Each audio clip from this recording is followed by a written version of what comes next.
Well, if we get down into it, well, we get down into it. That's just how it works, isn't it, really?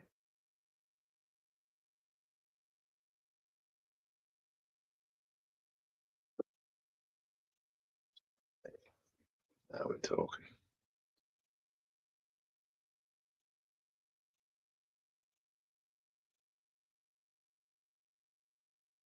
One. Click. Done. Done.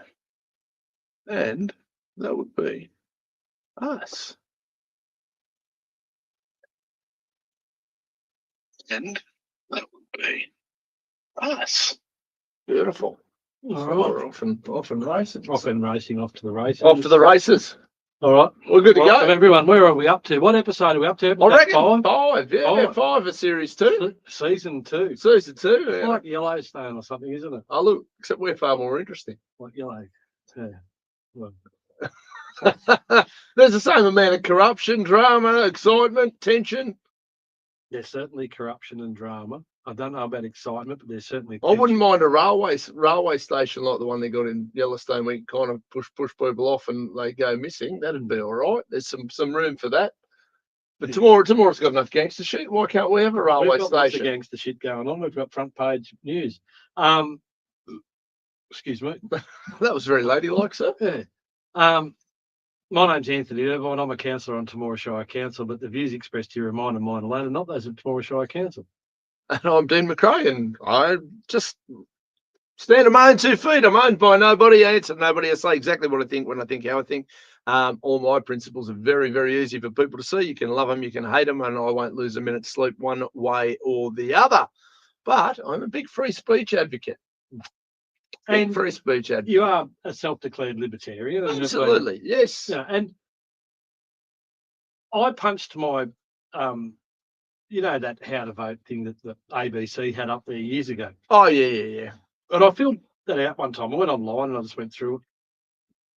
And at the conclusion, it said, your preferences are libertarian. Yeah. Well, what the fuck a libertarian? Well, that's so, I've lived like this forever, and then one day I sort of discovered this thing, and I was like, oh, actually, there is, and they're going great guns too, I might say, even though I'm no longer, in the driver's seat. It's nice. Unfortunately, I've also got a small splash of socialism. Yeah. Where I think there are opportunities for the greater good for the community to work together for ends. Yeah. There are certain circumstances where the community should participate in things. But the more I see governments and local councils operate, the less faith I have in their ability to conduct anything meaningful. I've come out many times and said the following: I support you to be a communist as much as you like, or a socialist, or anybody out there. You can be as communist as you like. The only catch that I have is if you want your communism, anybody who participates in it must be 100% voluntarily allowed to participate or not participate. And as soon as you put that in there, they're buggered, because there's no, you have to do it because I said so. You have to do it or it doesn't work. It doesn't work anyway. It's never worked. But I like the idea. It's a beautiful idea. It's a wonderful idea. It doesn't seem to take into account human nature. No, it takes in a little bit of delusion. Yes, and that's a little bit of fantasy, unicorns, and that's where I see that idea that everyone working together for the common good is a utopian situation, and it's wonderful. I'm a massive advocate, as an example, and this will be anyone who this is controversial to probably needs to have a good hard look in the mirror. I'm an advocate of the death penalty for proven pedophiles. If you're proven to violate a child, I'm all for the death penalty. Problem I have is I don't trust any of the people who will be in a position to implement that. No, that's the whole thing. It's once you put the power of God into the hands of a human, you do introduce. Absolutely, and I do not trust anybody in government to have the power to end somebody's life. Yes. Now, father of said child chooses to do it. I'm more than happy to go, fair enough, good job, son. You'd like to be the judge. I got no problem there. But I've got a very serious problem with a bunch of corrupt fuckwits, which is what we've got, running the regions, the states, the countries, the globe, the legal systems. You know, where, let's be fair, we've seen Wood Royal commissions, we've seen all sorts of stuff where all these guys are 3/4 in on it, and then they find out high-ranking officials are in on it. And we've spoken about this, but when you sit there and if you look at them, yeah, there's been TV shows and series and movies and stuff on corrupt conduct, but then you see it in action, and reality always smokes the fiction. Yeah, like I'm all. I believe that the best pedophile's a dead pedophile. You know, they should be in wood chippers. I just don't know who's qualified to make that call. When you see a horror movie and you think, wow, that's really radical. Yeah. There's something that's happened actually in the world that is far more real and far more scary and far more absolutely bizarre. And it just blows your mind. You just think it can't get any weirder, but it does. We do live on a very strange planet. But ladies and gentlemen, thank you everyone for tuning in once again. I think we were up around 600-700 views last week. I mean, we were getting the odd 1,000 while election time was on, because obviously everybody was red hot to see what was going on and who was going to get a black eye and who was going to have a good time and who wasn't. But last week seemed to get a pretty good run. It was solid. And it should be. And it should be. The content that we deliver here, it's not everyone's cup of tea, but I'm telling you, it's fresh and it's to the minute. And it's honest and it's not edited. A month ago, we announced that Cootamundra Guy were going to be entering into some more rounds of the public inquiries for the Boundaries Commission. Yes, we did. Well, I've got a press release here. They've just announced it. From Cootamundra Guy Regional Council from the 12th of February, which is yesterday. Yes. Where they've announced the public inquiry scheduled by the Boundaries Commission to occur on Tuesday the 18th and Wednesday the 19th of February. Now, we're talking about, in the first case, 6 days notice. Yep. That's not good enough within a bull's roar, is it? You've got people who've got to organise, and I'm telling you, they're going to a public inquiry. They've got to stand up and present, and they've got less than a week notice. Yep. Well, that's disgusting. But that's how the process is. The things they want to jam through, they'll jam through 100 mile an hour. You know, there's a Parliament this week. They've been jamming shit through left, right, that's disgusting. And that's just that's an indication of just the little respect that some people are giving to this process. Now, I'll read out a couple of the key statements, because this has been released on Cootamundra Guy Regional Council's website for immediate release on the 12th of February 2025. Public inquiries scheduled by Boundaries Commission. Cootamundra Guy Regional Council will experience another round of public inquiries by the Office of Local Government's Boundaries Commission this month. That will experience, we don't look forward to it. No. We don't expect any outcomes. We just have to. You're going to endure it. We're going to experience it. And no doubt the taxpayer will once again foot the bill for such folly. Of course they will, because the Boundaries Commissioners will all get paid. All the rest of the people turning up will get paid. There'll be a huge amount of public service money that gets contributed to this whole situation. And the residents and ratepayers will again have to pick up the bill. We need a Doge in Australia. We need to come in here. We need to absolutely gut it, bleed it. So the Boundaries Commission requested some information when they held some public inquiries in the Masonic Centre in Sydney. Remember we spoke about that?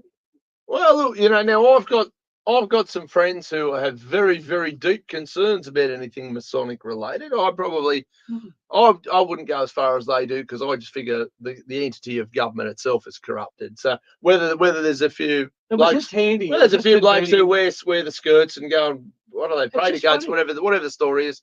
You know, and I know a few blokes who do attend that shit, and I don't get it. Doesn't make much sense to me. I don't know. But any time it's thrown up, I know some people viscerally against that whole Freemason cult, which is what it is. Like, it's a gang, it's a posse, whatever. I don't know how it fits in exactly, but I do know there's elements of that shit that's rotten to the core. Yes, absolutely. Like any organisation, there are elements of, you know, you get shady characters at sporting clubs and you get them wherever. But the fact that they're doing that at the Masonic Centre does seem a little bit interesting, I guess. Could be seen by some as a flag flying, You know, I'm sure I can think of a few people who watch this program semi-regularly. Who I will know be, people who have absolutely 100% convinced that the whole thing is some satanic cult. I know the same people. Well, whether they're the same people, but I know people with the same. They just go, nah, it's not. But whatever. Yeah. I haven't made a decision. Oh well, I have suspicions that at certain levels you've got blokes looking for a bit of camaraderie or whatever, and they go, "Oh, I'll go and join this club," and they wear little aprons and whatever the fuck they do. I reckon there's a layer of it that's just that, and then I reckon there's a little bit of a layer of it that's heading off into the whatever the hell the next layer of shady shit is. They're allowed to possess a sword. I used to have a sword. Yes, but you can't possess a sword now. I don't know. I haven't tried. Not even sure where mine went. I think I lost it in the divorce. But there's all sorts of different Katrina, rules. if you're watching, if you've still got my sword, I'd like it back. Let's test that theory. No, but there's all sorts of rules about owning what they call offensive weapons and things like that. But I think they've got an exclusion because a part of their rights involves some sort of a sword. Yeah. Anyway, so like I say, they've got exemptions. They've got. I think everybody should have the right to own a sword if they so choose. Back to Cootagundagai. Off into the tangent there. Yeah, all good. The Boundaries Commission will now hold hearings in Gundagai on Tuesday, the 18th of February, commencing at 2 p.m. at the Gundagai District Services Club, and the following day in Cootamundra on the Wednesday, the 19th of February, from 9:30 a.m. at the Cootamundra Ex-Servicemen and Citizens Memorial Club. So anyone who feels passionately about the Cootagundagai demerger, get your shit in a pile and get to one of those hearings and express your views, because put up or shut up, I'm telling you. Yeah. And that is expressed a little bit further on in this document. Now, the hearings are open to the public and will include submissions and presentations from the member from Cootamundra, Steph Cook. So Steph's going to have a crack. Cootamundra Gundagai Mayor Councillor Ab McAllister, and a fellow called Peter Teggett from Always Thinking Advisory. Always Thinking Advisory. I love advisories. Always I'm going to start an advisory. Somebody give me $1,000 a minute. And he's prepared information for the council and the commission. Yeah. I imagine it's paid for by the council. Of course. For the commission. Yes, yes. Mr. Teggett's going to make submissions to the commission on the financial sustainability plan and the updated service delivery and workforce management plan, because one of the key criteria for this demerger is they have to prove that the split entities can exist in their own right and be sustainable. There's an argument for that, but there was also an argument that they should never have been merged in the first place. Well, I don't know whether the merged entity is that sustainable. Well, certainly doesn't seem to be going well. So,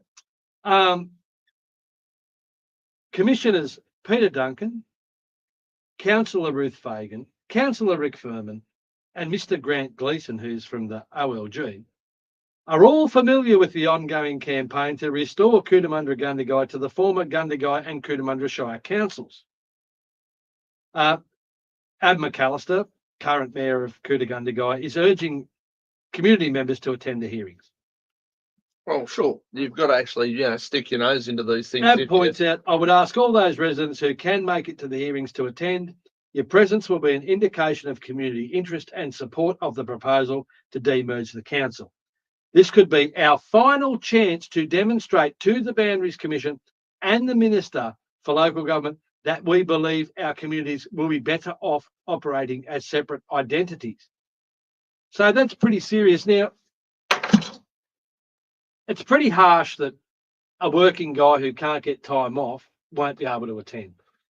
Well, and there's a lot of that goes on too. Let's be fair. Absolutely. They put shit on when people can't go. Oh, it's Thursday, Monday. Oh, you got to say again. Yeah. The average worker's got to apply for a day off work.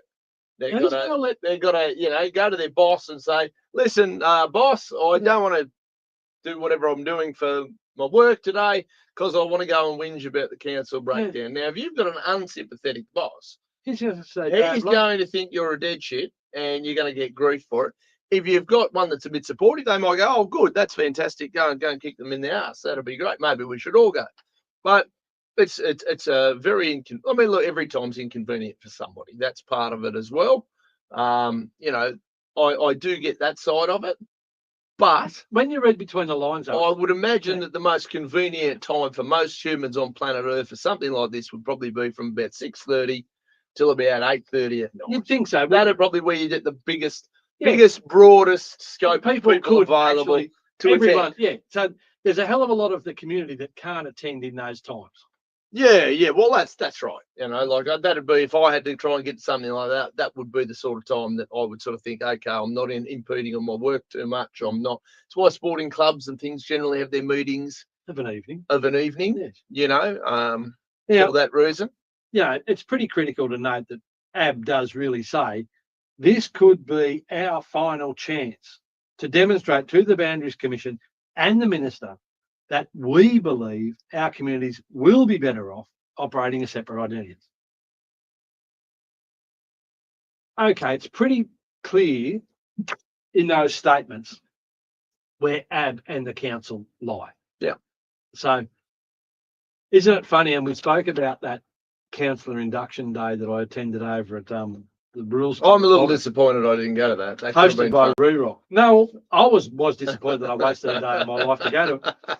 And to hear that argument where a presenter basically made the case that if a councillor such as Mr. McAllister was to campaign on a subject and then goes to a meeting and doesn't enter the meeting with an open mind and yes, I do what everybody else says you should do, then it's against the code. That's bullshit. That's absolute bullshit. They've all won their positions on the council due to their views, based on their views and their stance and whatever they've advertised. But the people of that electorate have obviously voted them in there, knowing what you would assume they know what they stand for. At least there's a certain amount of donkey vote that floats around where people kind of go, "Oh, I'll just vote for Fred because I know who that person is," or you don't know what they stand for really, but maybe their name's more familiar because I don't know they're in the paper every 15 minutes. Yes, but this demerge has been a hot topic, and the people voted in have been voted in on that basis. Yeah.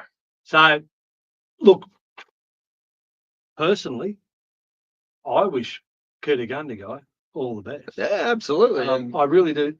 I hope they demerge. I hate the idea of government dictating how you run your own affairs. But I also know that the whole system of local government is in massive chaos. Oh. And I've got a couple of stories here that are going to really make me sick. And I'll bring it up again too. If anybody is motivated in looking into a ratepayers association, I'd be more than happy to provide a structure. Yes, I have a structure available that I'd be more than happy to and lend. I'd be happy to. I would personally not want to be on that committee because we all know I oppose it. Just a council advocate on the association. Yep. And provide a conduit to council. Yes, I think that's a good idea. So if there is anybody, I have no problem. I imagine it would any of the suggestions from the Ratepayers Association at council. I suspect that it will take a little bit of work. But it would need most of these things, say 2 or 3 fairly dedicated people to drive and grind a little bit. But if it was the right people, then it'd be worthwhile. Absolutely. And if anybody is interested, obviously reach out and we'll sort of look at putting something together. No problem. And if I'm not welcome, I'm on enough bloody committees, but no problem. Happy enough to support the concept. Okay. The shit has really hit the fan at North Sydney Council this week because they have put in for a special rate variation, and it is absolutely obscene. It's beyond obscene. It's absolute gangster shit. They're put in for a special rate variation of 87% increase in the people's rates. But there's a couple of key points to consider here. And look, anyone who's interested can go and find the finer details on the interweb and research it. But I'll just give you a few of the key points. And I'll read this is from news.com, this report. So I'm quoting from something that was on the internet. Frank Chung at news.com this is from that article. So the previous article was from Kuta Gundagai's website as a press release from them. Yeah, because we do like to actually give our sources on here. And if I don't have a source with something I say, I'll go, double check it with A, B or C. Because we don't make up facts. We either provide them as facts or provide them as opinion, or we sort of point people in the general direction of where to find the info they may want to need. Dozens of angry Sydney residents have What? fronted a chaotic council meeting where members voted in favour. Members, councillors, not members, councillors, voted in favour of an almost 100% rate hike after a $122 million pool redevelopment debacle, with one local describing the situation as a shit sandwich. I think that's probably the politest way to put it. I've got a few other terms I'd like to use relative to these clowns. Now the botched redevelopment of the heritage-listed North Sydney Olympic Pool, which has seen projected costs blow out from around $30 million to a total estimate of $122 million, has left council with $61 million in external debt, additional external debt, and drained internal infrastructure reserves of another $30 million. Now, Everyone I don't know about you, Mr. McRae, but the governance at that council must be non-existent. How can you have a project blow out from $30 million to $122 million for a swimming pool? I don't care what it's for. I don't care what it's for either. If you go into a project and you anticipate that it's going to cost $30 million and it costs 4 times that, and you nearly bankrupt the council, how can you retain your position? And if I had my way, every single one of those ratepayers would just stop paying and they'd go, you know what, fuck off, go bankrupt, up your ass. That's where they deserve to be. And then watch every single one of those councillors be lined up for prison, really. Everyone who certainly supported it and didn't crap on about it get stuck in. We've got a couple of illustrious guests saying hello. The mighty Mayor of Mindooran, Pete Rothwell's joining us. Oh, good to see you, Peter. Former Commonwealth Games Olympic athlete Steve Wilson. Look at us. We get all the big names at this program. Hey, we get all the big names. Mayor Zoe Baker, an independent, angrily clashed with the public gallery throughout the tense meeting, demanding they show some respect. What's her name? Zoe Baker. She's got to be one of the dumbest bitches on the planet. She I don't know anything about her beyond that. I'm stopping the clock because this is an outrage, she snapped during one disruption. You're happy to listen to the Liberal Party councillors, but you're not listening to those who aren't. No, I'm happy to call you all corrupt. Councillor Baker said the rate hike was necessary due to more than a decade of neglect by the former Liberal-aligned council. Well, I don't know about a decade, and I don't know how long this pool debacle's been going on, Zoe, but I'm telling you, you don't deserve your job. You should actually hand in a resignation, as should the rest of the councillors, as should probably the majority of the senior management of that council. Absolutely. That's just about every council in Australia, because they're all in similar debacles at similar stages. And who picks up the tab? The ratepayers just get raped violently at every opportunity from these clowns. It is disgusting. There's small businesses here. Will they give some numbers? Yes. Oh, it does my head. And then there was one of the other ones that was at North Shore Council the other week. They'd put them up 40-something%. And every single one of these councillors that votes for this shit needs to, 1, take a pay cut, 2, jump themselves off a bridge, 3, I won't say that because I would never advocate for violence, but I certainly would not be surprised if people were starting to be dragged out by their hair out of these council buildings, because people have got to be getting sick of being raped, pillaged and robbed. But I've seen by useless parasites. I saw a figure here where one business, their rates were going to go up from, here we are, Jamie Rogers, federal Liberal candidate for Warringah, said average rates for businesses would rise from $6,000 to $13,000.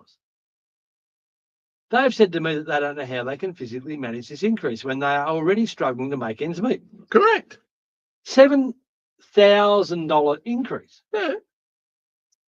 This is what socialism does, is it creates through Socialism's absolute wonderful when it's mismanagement here to here to here. and When it gets incompetence. to here, it goes like that, and then everybody collapses, and that's what's starting to happen. It's happening here. I think the US are going to show us the way out of it.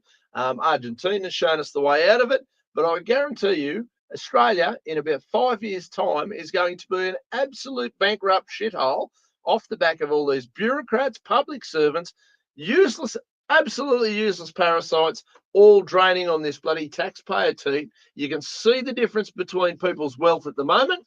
The people who I see floating around that haven't got a worry in the world financially are all somewhat, some way government aligned, be it a state government, federal government. And if they're working in other areas, it's usually the ones who are absolutely sucking on that teat. Anybody who's out there just running a little shop, running a little business, they're struggling their asses off, and they keep filing up these. Here's an extra charge. Here's an extra bill. Oh, here your insurance is going up. But they're Oh, yeah, these people are complete. They have just bankrupted this council. good. They I should want be every thrown- council bounce It should be bankrupted. liquidated. It Yeah, should be put absolutely. into administration. The whole lot, all of them.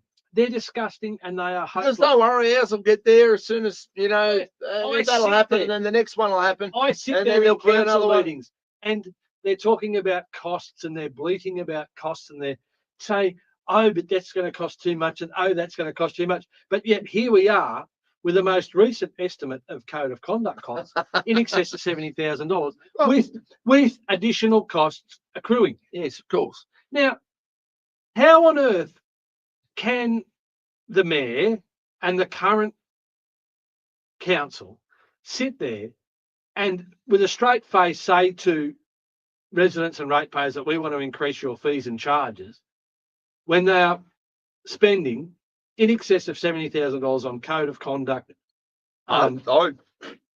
No, seriously. I'm serious. It does my head. The whole But lot of it. what on earth has it achieved? Well, nothing.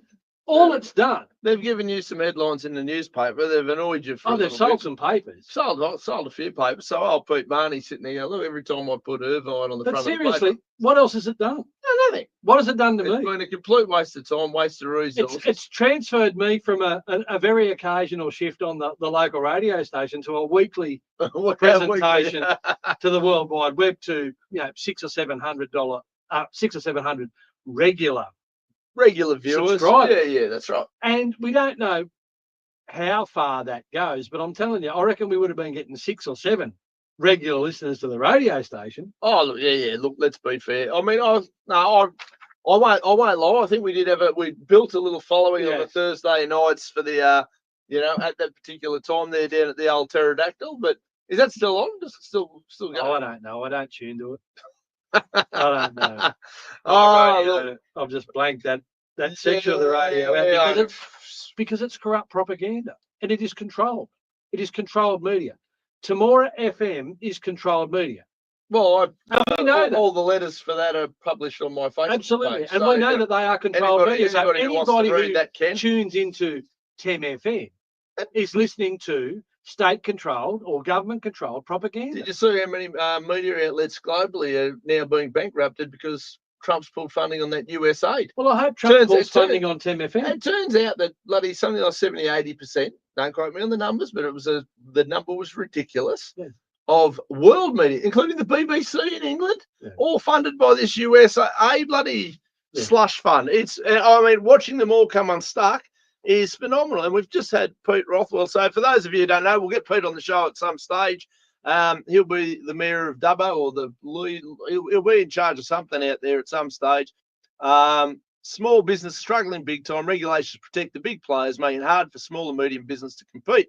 The marriage between big government and big business is a sure way to ruin a country. It's also, right up there in the definitions of fascism is when big government and big business are united. We've spoken about this multiple occasions that the biggest failing of Australia's federal government is that they've sold out to global corporate interests. Well, they've sold Australia out from underneath the people.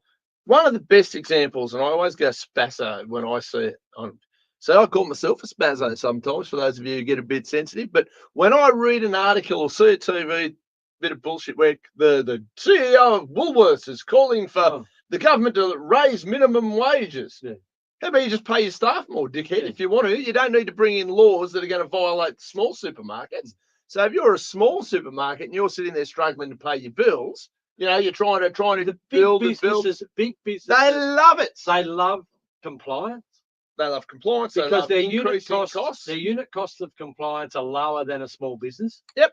So they want more compliance. For sure. They want more regulation Because it pushes the other competitors right out of the It makes business. it harder for How the do you smaller compete? players to stay in the game.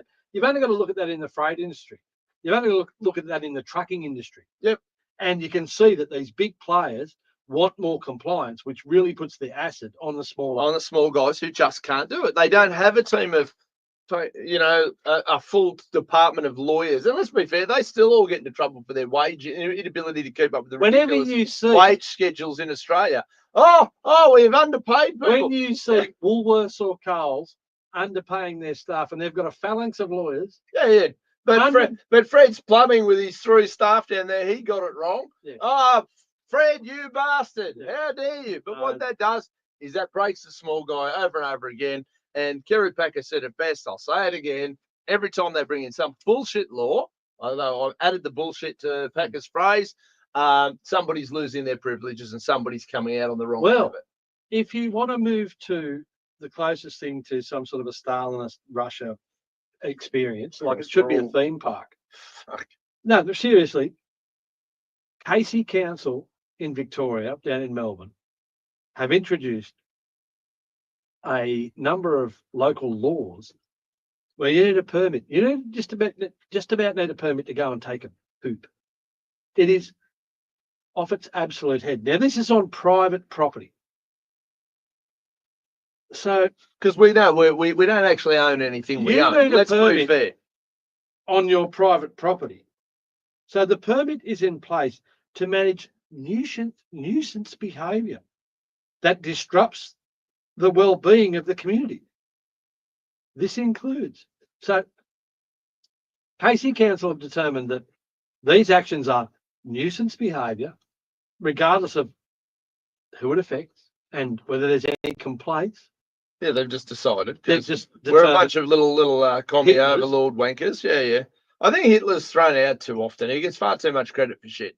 Large, long trucks parked on private property, creating noise at inappropriate hours or causing damage to nature strips. Who decides what's an inappropriate hour? What's an inappropriate hour for me is very different to an inappropriate hour for you or some truck driver who's going out to earn a fucking living. It's inappropriate for someone to start their truck at 4 a.m. if they're going out to make a quid, to pay their fucking rates, to pay you bunch of muppets to keep you in a job so that you can stick more paperwork up this poor individual's freckle. Yes. It's just... That's what it is. It's gangster shit. Individuals living in caravans on private properties for extended periods of time, leading to potential health or water waste concerns. And if they address those concerns on site, is there an issue for the council? The council has nothing to do with it. If I want to live in a fucking tent in my yard or my house, I will. If you want to put your poop into the local creek, I've got something to say about that. And you really shouldn't do that, Mr. McRae. I don't recommend it. But, in saying that, we're talking about a person's private property here. What are they suggesting, that when you live in a caravan or a house, you probably aren't going to use the toilet? Well, even if you put your own waste treatment facilities in place on site, that's not adequate. Well, there's a bucket. Private properties hoarding old cars, which negatively affect the appearance of the street. Now they're talking about the appearance of the street. Yeah. And they are the amenity police. Fuck off. Jesus Christ. So, how many times have we heard in suburbs where we talk about a car sitting on... I mean, look, it's a running Australian joke. You go to certain suburbs, you go down there and there's a car on blocks. Like, it's un-Australian to have a town with no car on blocks on a street. It has to be. When you need to apply for a permit. Okay. This is in Casey. If you want to use a recreational vehicle, for example, an off-road go-kart or mini bike on private property. You need a permit. Temporarily storing a shipping container in a residential area. I won't be temporary. I'm not temporarily putting it there. I'm going to put it there and keep it there. Storing long, heavy vehicles, for example, large trucks. Oh, those pesky trucks. Storing more than 2 unregistered vehicles. Oh, I'll park it out in the street. Oh, no, that's illegal too. So fuck off. Using temporary dwellings like a caravan for more than 14 days in any 60-day period. And look, any dickhead from council that's looking over my fence to see now who's living in a caravan in my backyard is going to get their face chopped off. They've softened this up. Oh, good. A permit is not required to complete minor repairs on your car on your private property, such as oil changes or belt changes, or to use caravans for up to 2 weeks on private property. I wasn't going to be asking them permission for any of that shit. So if someone turns up and they want to stay at your place because they're down on their luck and they need a hand, apparently after the 14-day period, you've got to break the news to them that they can fuck off. Courtesy of the council. And I don't know where these little commie pricks and who has empowered them. Well, we've empowered them because there have been enough pricks like me going, fuck off. Seriously, more sensible, measured people than I, because a few people go, oh, he's a loose cannon, right? Fair, I'll wear that, right? But I've been saying all the right things for all the right time, and because nobody else has said anything, now you've got bullshit rules like that being inflicted upon humans in this country, and they do it with a straight face. Property. They do it with a straight face. They think they are actually in charge of you and that you are here subservient to them. Now, you're not. Listen, go back and reflect upon the Australian classic movie, The Castle. Yeah, absolutely. And the reference that mate, when the young kids riding a dirt bike and it said, smell the two-stroke. Yeah. It's Australia. It's why on earth do you buy private property and can't you get your... Because they don't want us having private property. They want these 15-minute cities. We're all going to live where we're told. We're all going to do as we're told. And like good cattle out at Tees or whatever it is now, we'll be wheeled out at appropriate times to be fed, watered, put back into our stall. Yes. And then when they're done with us, they'll fucking feed us to... But are they saying that we're not sensible enough to determine yes, a kid riding a dirt bike that's got an exhaust on it and it's not making excessive noise is inoffensive between the hours of, but look, I'm pretty sure that if a kid had a muffler off a dirt bike and they were riding it around at 9 o'clock at night, I would go out there and I'd grab him by the ear and I'd say, oh, you put your head in, but pull your head in. Yeah. This is ridiculous. Yeah. That was, yeah. And we're all capable of a bit of ridiculousness now, every now and then, but you don't need bullshit laws from little wankers. No. We don't need a permit. We don't need a permit for all of those actions. Nope. I think it's abhorrent. And who are they to determine whether something's unsightly? I'll tell you, I've seen a lot of those politicians and I consider most of them unsightly. Absolutely. And this is the whole thing. What book of appropriateness are they reading from? Well, that's not. It's just this little delusional. Where are our personal rights in all of this? Isn't it our private land? And look, we've discussed this 100 times. If you're not impinging upon somebody else's amenity, in a sensible... Do no harm, take no shit. And yes. Please explain to me, though, while we buy a house, we pay the mortgage on it, and then we still get land rates or land taxes. We still get all these things for services we may or may not want. These wankers are moving towards a situation where I've got a 2-stroke lawnmower, an old Victor lawnmower, and I mow my grass with that Victor lawnmower. Is it going to get to the point where I need a permit and I can only operate that lawnmower between the hours? You will only be allowed to have an electric lawnmower. That's what I'm saying. And that will be appropriate when suits them, that you'll be allowed to do it. Yeah. And then it'll get to the point that you won't be allowed to mow your own lawn. You'll be forced to use council-appointed lawnmowers because we need to create more jobs in the socialist world. Yeah. You won't be allowed to own a lawnmower. What they'll have is you won't be allowed to have lawn, and if you do have lawn, it will have to be manicured and you'll be billed for the fee. But I won't even be allowed to use the water to make the lawn. And I won't be able to use fertilizer. I won't be able to do all these things on my own land. That's what they want, and that's where they're going, and that's what communism is. Yes. It's all about them owning, them controlling, and you just work it. Being imposed upon us by these bureaucrats who are unelected, and they're out of fucking control. And we let it happen. And we do. And we just sit there. And it is that boiling the frog. Absolutely. It is just that, it's just another. At what point are people going to say Well, no? apparently, according to that article there in Casey, the point for them to renege on needing the permits for changing your own oil was when their staff members were being threatened and receiving harassing phone calls. Yes. So apparently, until they start getting harassed, bullied back a little bit, people start going, no, that's bullshit. Shove that fare up your bum. Yeah. That's when it starts to go, oh, hang on, maybe we're overstepping the mark here. But it can't just be me doing it because I do it every week. It needs to be a lot of other people who have had a gutful going. I mean, I've had a gutful, the whole system, for as far as I'm concerned. I said to somebody the other day, I've been pissed off about tax. It's completely corrupt. I've been pissed off about tax since the first paycheck I ever received. Because I'd done the maths, I knew I had a certain amount coming, and then I noticed some was stolen, and I've been pissed off about being robbed ever since. And I didn't like it then, don't like it now. The only way this stuff comes back is when people go, nah, bugger off, not doing it, and they need to do it en masse. Yes. And until they do it en masse, these fucking clowns are just going to rob, rape, pillage, and steal. Grow. And fester. And employ their wives and their wives' cousins and their cousins' uncles. Come on in, get on the gravy train and rob and pillage with us. If you mow your front lawn and find a car that you forgot about, you might be again, mate. Could be, son, could be. Well, look, there's plenty of places around like that, and so there should be. Well, yeah, I've got no problem with that. That's exactly it, you know. And I just think it's disgusting, and I think it's completely out of control. And I can't believe in this day and age that people will actually stand for that.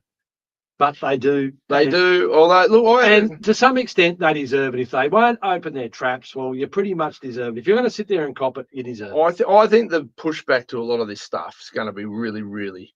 They're going to wish that when I just said to slow down that they had, because when everybody else starts going hard, it's going to be the cat's out of the bag. There's going to be a tipping point. And the backlash will be far more aggressive than anything I'm going to produce. Yeah. Yeah, they just need I use hurtful words and I go, pull your heads in.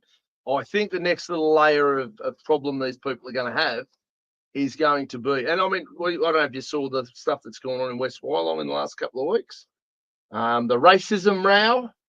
Apparently, a couple of young footballers over there on Australia Day made some comments about bugger off, whatever.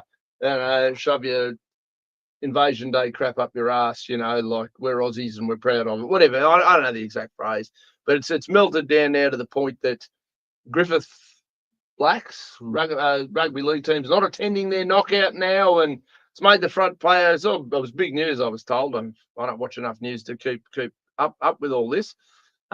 It's pretty sad that that's where it's at. Well, that's where it's at, but that's part of the pushback. I spoke to a bloke this morning and he said to me, he goes, my young bloke's just absolutely, he's just on a tear with it all. He's just woken up to it. He feels violated. He feels like no matter what he does, he's got some woke dickhead breathing down his throat. He feels like every time he goes to work, he's wasting his time. There is also some. There's a line there. Well, this is what I'm saying though. The line and the pushback is going to be, it's going to go to the other extreme now, and it's not going to be me driving it. Yeah. I'm happy to advocate for some of it, but I'm not the guy going, you know, bugger all blackfellas or anything like that. I can fully see why they have their issues. We discussed that on the Australia Day episode. But I can absolutely see why a lot of these young white guys, these young white Anglo-Saxon blokes who are getting howled down every time they open their mouth. I got a tweet from some Sheila earlier on today. I know you're allowed to call them Sheilas anymore. I don't know. I don't really care. But, you know, the point being, all you white men need to just shut the F up. I don't care. Your opinions are worth nothing. Starters, you're obviously a racist bitch because you're the one who mentioned the white fella thing.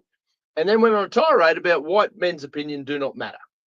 Well, they do matter. Everybody is entitled to their opinion. They are entitled to disagree. They're entitled to call me an arsehole if they want to, but don't think you're not going to get it back. Like, what sort of entitled bullshit is where you can say absolutely anything you want and not expect a bit of stick back? Like, bugger off. There's so many elements to the current. We'll talk about the racial conversation in Australia. Yeah, for sure. And the mishandling of the voice vote Well, I has think it went exactly how it was going to go. polarized the nation, and it's really set back the whole conversation significantly. There needs to be much more education and much more understanding from all sides of the equation, and a fair bit more respect. Respect for sure, but I'll put it this There way. needs to be more respect shown from both sides of the situation. And there is no circumstance with which I'm going to myself or advocate for anybody to apologise for something they didn't do. No, but I'm not going to. I will say this, and Yeah. this is the whole thing, and this is one thing that does really concern me, is the idea that I'm not going to apologise for something I didn't do, but people have to acknowledge what occurred. Sure. And people don't do that. Oh, look, I'm happy enough to acknowledge that Yeah. there was a shit show there. Yeah. Absolutely. But I'm not going to turn around and go, oh, I feel so bad, and now I'm going to pay No. your grandkids No. reparations This based is on, this is where you've crossed the line, because you've connected that to some well, paying because of that's reparations. where the next one is. Is it? Because 10 minutes after which Kevin Rudd was the donkey that came out and did the apology, 10 minutes later it was reparations are on the table and how much do we get paid? And this is where the whole thing breaks down. And then the next question has to be, okay, what percentage of Aboriginal blood must you have to get said reparations? Yes, and that's where the whole thing breaks down. What? Of course, because it's a farce and it doesn't work. Here's where we're at. Some foul shit went on before I was born. There's been some nasty dickheads run around in between, but I'm not apologising. I'm not paying for you. And that is the thing that stalls any conversations about a treaty. It stalls any conversations about any sort of reparations or any sort of sensible conversation about any of that. And any conversation about what may or may not have been done by a party to a party or vice versa. And the whole thing breaks down into this real shit fight. Of course. And we've had a war. No one wants to have another war. But that's where it's trending. I'll be surprised in the next 5 years if society breakdown doesn't get to the point that there is. I mean, you see all the stuff going on now. You did see the couple of nurses online this week. I cannot fathom where that came from, and I don't know why it's gained the traction it has. And apparently, it appears that their claims are completely baseless. So they're just absolutely talking smack, and they've been giving a global platform, and they're just absolute shit spinners. Oh, look, hatred's shit spinners, but yeah, if I turned around and came out, and I don't hate anyone from Palestine, I don't actually hate anyone based on race, gender, sex, whatever the fuck. I hate some people because they're donkeys and I don't like them. But you don't hate donkeys. No, donkeys are all right. Most donkeys. Not all donkeys. I reckon there'd be some donkeys that are asses. Kick in the nuts. Some donkeys would be asses. Yeah. But, but I can't hate anyone based on any identity politics. If I think you're a cockhead, I think you're a cockhead, and that's fine. I'm not going to back down on that. But to even be saying that about... The most surprising part is that whenever you sit down with someone that you think you're opposed to, once you sit down, you find common ground, and all of a sudden, you've got 99% things in common and you disagree on 1%. Yeah. And all of a sudden you go, okay, well, it's only 1%. And there's only a small handful of percentages that are, non-entities for me. If you think that it's okay to groom kids, you think it's okay to, that sort of shit, we've got no grounds, and I've got no time for you. No. There are certain people you've just got to really draw a line through them and move on. Oh, I could draw something through them without losing a minute's sleep. I have no doubt about it. I had a conversation with Rick Furman, our mayor, at one point, and I said, I'm not going to talk to you anymore regarding these issues, because what you say and what you do are two completely separate things. Yeah. There's no alignment between your statements and your actions. Yeah. So we've got no further that we can progress this matter. Yeah. Because, for want of a better word, you're full of it. Yeah. So don't waste my time. And I don't want to listen to your lies and bullshit if you're not going to follow through. Yeah, and this is where it's at with a whole lot of these and the whole process. And you can get that sentiment through Ab McAllister or Cootamundra Gundy guy's sentiment in that whole thing. We have to endure another. And it really is. It's just like, at what point will you wankers let us do what we want to do? Yeah. And you've imposed this upon us. And now you make it almost impossible for us to untangle the mesh that you've imposed upon us, and we have to bear the costs. Absolutely. It's just disgusting. But like I said, more often than not, people that you think you've got a disagreement with, Yeah, you yeah. disagree on a very small part of it. I can have conversations with just about anybody. Yeah. For sure. This whole race thing that might have flared up at West Wollongong, and I'm not across it. Yeah. No, I'm only Yeah. across it enough to know that, there are footy teams going, well, we're not coming to your knockout. You're a bunch of race bricks, and Christ only knows. And the story that I got was a couple of young blokes. And when I say young, 19, 20 kind of year old blokes, ran their traps a bit, probably got a bit nasty. And that's where it seems to have ended up. But, kids say a lot of stuff. And kids have it. Kids, and again, I don't know where the line is. No, seriously, I need to go. Actually, I think we need to research, put some time into this, and come back next week. Yeah, it was a pretty serious issue. Have a look at it as a subject. It seems to have made national news as a thing. Come across it, but speaking of other news, let's just go through the Hit Job Herald. The Temora Independent, unless it's funded by others. Funded by Rebels Bikies this week, isn't it? Well, it's a pretty sad indictment again on the Temora Independent when they basically just regurgitate all of the content of a show that was aired on Channel 9 the other night on Monday night. Yeah, right. I still haven't seen the program, haven't had a chance to sit down and watch it. Give us a recap. I've heard the recap, but for anybody who hasn't heard the recap, you've only got to read the paper. Now, I'm sure the program now, I don't know whether they're correct or not, and I need to just fact check again. The Temora chapter of the Rebels. How exciting! We'll be in Underbelly soon. We should be for other things. Well, Temora's got a pretty serious crime history as well, and a lot of people sort of forget about that, and they kind of go, "Oh no, it's all sunshine and rainbows." And I kind of like I just like the reality. No, it's the friendly town. To me, it's just the reality. There's some really good stuff, but there's some gangster shit that's happened. There's good stuff, there's bad stuff. That's what life is. And for some reason, we have this little fairy tale that we want to go, "Oh no, this place is just so sweet and innocent. It's never had an issue in the wide world." But according to this little part here, we were the focus of a national TV crime show this week, exploring our role in bringing down an international drug import syndicate in 2017.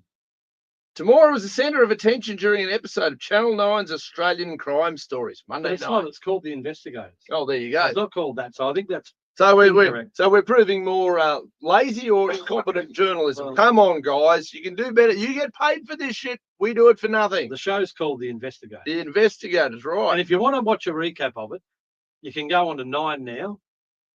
Search The Investigators. I think anyway, you'll find it there. And in a nutshell, the journalist here for the Temora Independent has basically just done a. So he's watched the episode and done a summary of it. Yeah. That's his thing. I reckon I could do that. Articles on summary. The front page and on page 2. And I just think what it basically talks about is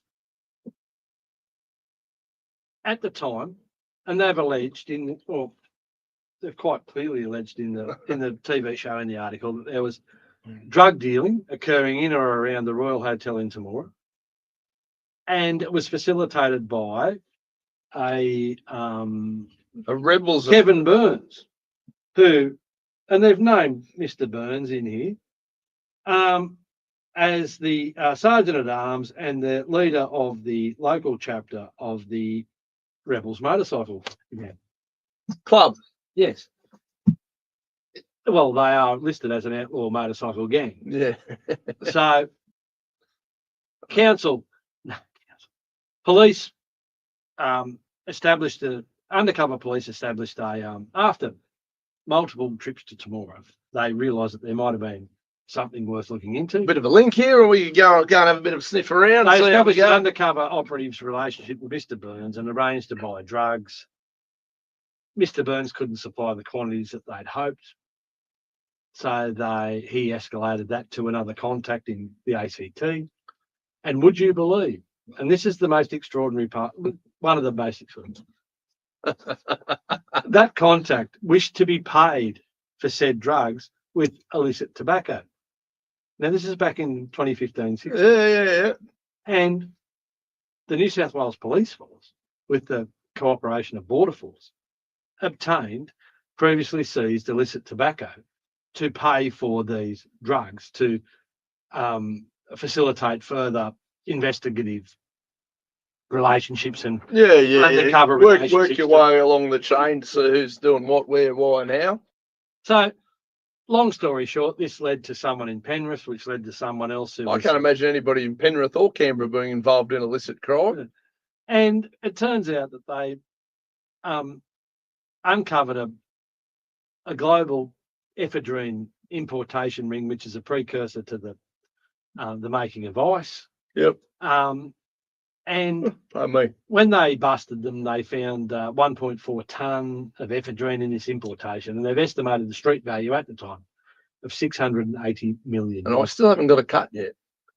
$680 million worth of ephedrine. Now, anyone who watched the program to the conclusion will have seen that the major players were given sentences of 9 and 10 years with non-parole periods of 5 and 6 years. Mr. Burns was given a intensive communities corrections award to be served in the community. Realistically, when you consider that we're talking about what's rapidly approaching $1 trillion in illegal street drugs, and these people are getting 5 years in the pen, you start to think to yourself, what's the point of it all? Now, it would have cost us as taxpayers millions of dollars to conduct this investigation. For sure. And really a handful of players have been given a pittance in sentencing. And while all these things are illegal, there's going to be a black market for them.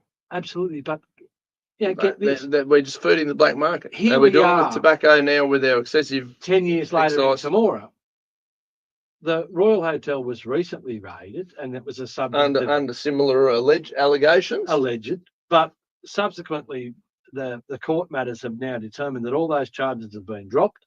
Any of the cash that was in possession of the alleged I could use some extra cash. Perpetrator drop some down. Has to be returned to that individual, and there's been no subsequent ongoing action. No, and in terms of the illegal cigarettes, we've now got multiple tobacconists operating out of Temora, and anecdotally on the street, I've heard that it is not hard to buy in Temora chop tobacco and excise-free cigarettes. Which good. Now, here we are back in 2015. I'm a non-smoker, but good because the government. But here we are back in this period stealing.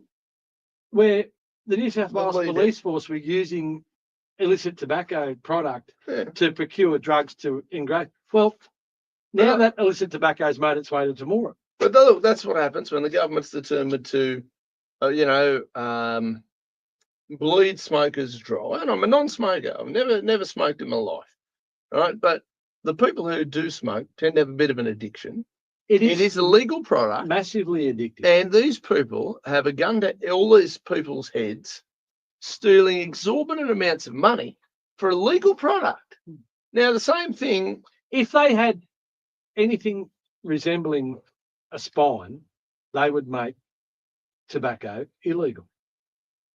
Well, they'd either make it illegal or they'd make everything legal, and they'd go, okay, let's treat this as a health problem. Let's just treat these things as a health problem. I'm from the health problem perspective because you know what? I've never seen a law that's going to stop a criminal. No. I've never seen a law. No law is going to stop a drug addict from going and getting what they want. And it will lead to a proliferation of corrupt activities from absolutely import, the ports, the customs. Your organised crime automatically have a new market, and that's all that goes on. And I was actually in a I'm going to say a small local community nearby the other day, and there was a heap of raids on vape shops and all that sort of thing. And apparently the guy who did the runner and what have you, 2 days later with a lineup of customers, all that, you know, who all chased him. Mm. He's not running around going, "You need to come and buy my vapes." No. He's not spruiking his business online, going, "Come and buy my shit. I'm desperate for," you know. You're not running Facebook ads. People are lining up around the block for this product that has been made illegal after being illegal. He's making a killing. Right now, they've made it illegal, so he's now a criminal for selling the product that these people are lining up around the block. He's not making them do that. There is a demand for that product. They're all addicted. Well, they're all addicted and they all want that product, but so no different to all the rest of them. It's either a health problem or why are you guys, you know, like, you look at the cigarette argument. The cigarette argument's a piss poor. Well, you know, but you know yourself, even the way that they're prosecuting these the local suppliers here in the tobacconists, it's members of the health department coming and imposing these health regulations on them as far as supplying vapes and stuff like that. Where's Border Force? Where is the taxation office? If they're selling excise-free cigarettes, how are they acquiring them? And surely they can track that back. Well, I don't want to empower any of those organisations that you just mentioned. I'd like to defund most of them, but again, we know I have a bit of a solid position on most of that sort of shit. Like I say, but no, the hypocrisy of it all. The hypocrisy runs really, really deep. Yeah. You know, and it's embarrassing to see when they come out and do this shit, because they're just, anybody with half a brain can see just how full of shit they are. Yes. And there are people who perpetrate it, people who participate in it, and they've got to know that it's all bullshit. But they're getting paid, they're getting their little slice of the pie. Don't rock the boat. Don't rock the boat. Let's go and catch one rabbit, and there's a million rabbits over there. Yeah. Oh, we've done our job. Yay. Look at us. We caught this a guy. rabbit. Hey, what about all them? No. Look over there. We caught a rabbit. Yeah. Look, we caught a rabbit. We're very clever. That's pretty embarrassing sort of shit. Other stuff in the Temora Bugle, the other one that sort of got my attention, obviously federal elections are ramping up. Look, there was a fellow, James Gooden, who visited Temora, and I just didn't have time to go and listen to James's presentation. And realistically, what's the point? He's representing the Labor Party, and I, for one, will not be voting. James, Is he? He's not in the Labor Party. Is he? Or is he an independent? James is an independent. I spoke to James on the phone the other day. Well, Labor Party is running the same bloke who ran last time when I ran, Mark Jefferson. Yes. For all intents and purposes, Mark's quite a nice fellow. He's a little commie, but let's be fair, they all are commies. That's just what these people are. Is they all expect the government to do their life for them. Well, so we're currently that I'm aware of.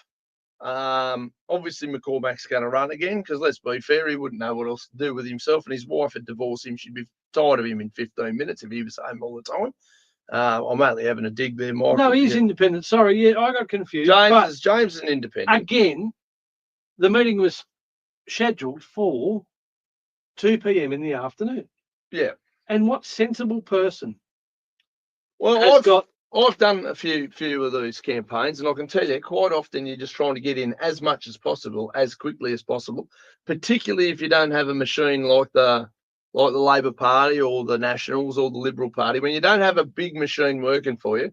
I mean, when I did my campaign, I think the UAP candidate, Daniel Martellozzo, used to run Thomas Brothers car yard. He paid for most of my shit, because Clive Palmer was paying for his shit. So he was paying for my shit because I didn't have any money. I didn't have a machine by me. We had a brand and a logo. Obviously, the Libertarians have grown quite substantially since then, but we did all that on a shoestring budget, and I did it with one of the other candidates paying for my marketing. And there was no secret there. That's just what we did. Just we helping each other out. We shared volunteers. We shared. It wasn't just with Daniel. It was Daniel. There was a couple of other guys there as well, and we all kind of within reason shared a few resources and things of that nature. The other one is, I don't know if you've seen the Greens candidate. Yeah, that was a circus. I can't imagine too many people who watch this program are big Greens fans. But if you are, look, hey, you do you. But here's what I'm going to say. A candidate whose main credentials are, I'm 20 years old and I've grown up as a person with a disability and being queer. That is not I don't understand what that is. Why are you running? Who cares? Mm. I don't understand how being queer is relevant. I don't care what Peter Dutton's sexuality is. No. I don't care what Albo's sexuality is. I don't care what Donald Trump's sexuality is. No. That's adult shit for you. If you be as queer as you like, that's not a campaign slogan, dickhead. Yes. And look, the other day, to be fair, she was in front of one of these. Is it a she because it uses pronouns? Fuck knows. It's a they. I can give a monkey's what it is.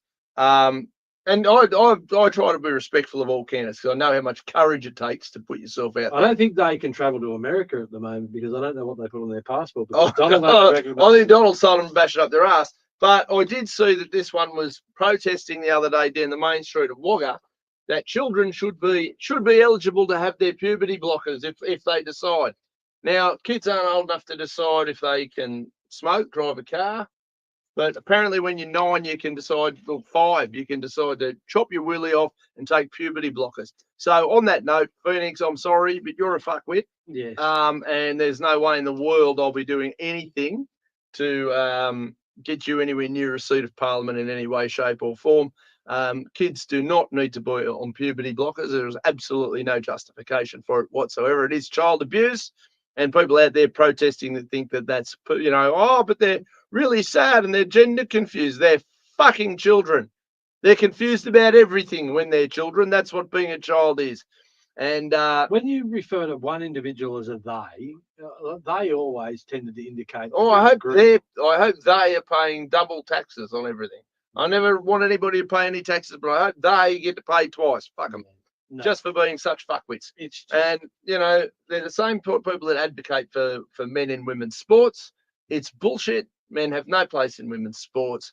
These people need to be removed as far from anything sensible as humanly possible. Just go and... Is there any... Fuck off. More definitive than that? Don't fuck off. I know. I can think of a few things more. That whole scientific description of a male or a female.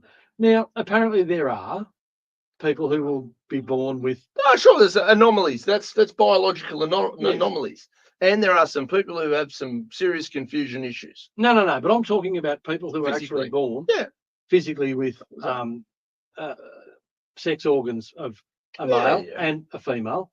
Hermaphrodite, I think the term is. Oh, no, that's probably going to hurt somebody's feelings to use that term these days. Well, I don't know what but yes, that's and there's plenty of evidence for that throughout history, sure. Yes, and that's just... There's also the odd dog that's born with one leg or deformed, and there's a certain natural things situation, but it's a bit. I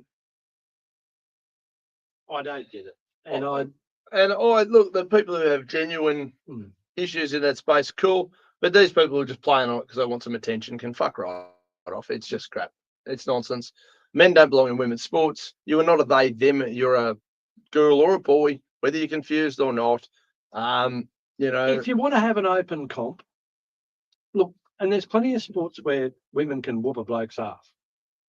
And if you want to have opens, you have open. Yeah, for sure. But like, MMA is the big one that I usually go back to, like these boxing and MMA and all these types of sports where women are getting the shit beat out of them, their skulls fractured by blokes in dresses. Yeah. Fuck off. Yeah. No, not happening. That's not on. No. I've spent a bit of time. No. What I'm saying is that differentiation there is open. Yeah. And that is open to male, female, tall, short, fat, thin, whatever you like. Sure. And that's the sport. Now, what you're talking about is men participating in women's competition. Absolutely. And that is... And you'll notice not a lot of women go out of their way to compete necessarily in men's competitions. No, but... You don't see women boxers going, I'd really like to get in the ring with Mike Tyson and see how I go. Like, it's just crap. It's a bastion for highly average and unsuccessful male athletes to go and look like fucking world beaters all of a sudden. But I don't know if they look like egg beaters. I don't know what they look like. It's just... I mean, we saw it at the last Olympics, mate. It was the only time domestic violence is frowned upon unless you're in a boxing ring in France beating the shit out of a woman. You get a gold medal for it. Yeah, I don't. It's ridiculous. I don't know what... How do you go home and hang that up on the wall and go me. Yeah, look at me, I'm a champion. Yeah, like I mean, there are some people. I know we live in this world where there's all this crap about who should have self. Everyone should have self-esteem. No, some people don't deserve to have no self-esteem. Some people should look in the mirror and go, "Geez, I'm shit. Yes. Geez, I'm a failure of a human. I'm just the worst thing in the world." Yeah. Some people deserve to feel that, and then there are, unfortunately, they're usually the ones who think they're on top of the world. And the people out there trying their guts out, doing a good job, but with whatever age group, teenagers who are talking themselves into how shit they may or may not be, and I'm crap, and I'm afraid it's like you're a kid, just relax. Life's going to be tough forever. You'll get through it and you'll get past it, whatever. But you've got these people like, fuck off, really? You deserve to have the lowest shit of self-esteem on the planet. You deserve to be ridiculed. You deserve every bit of it. Self-inflicted. Just fuck.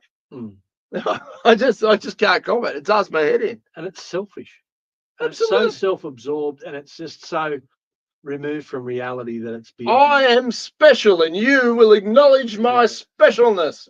Fuck off. Yeah. You're a dickhead. Yeah. End of story. I'm more special. You do you, but I'm not playing. Fuck off.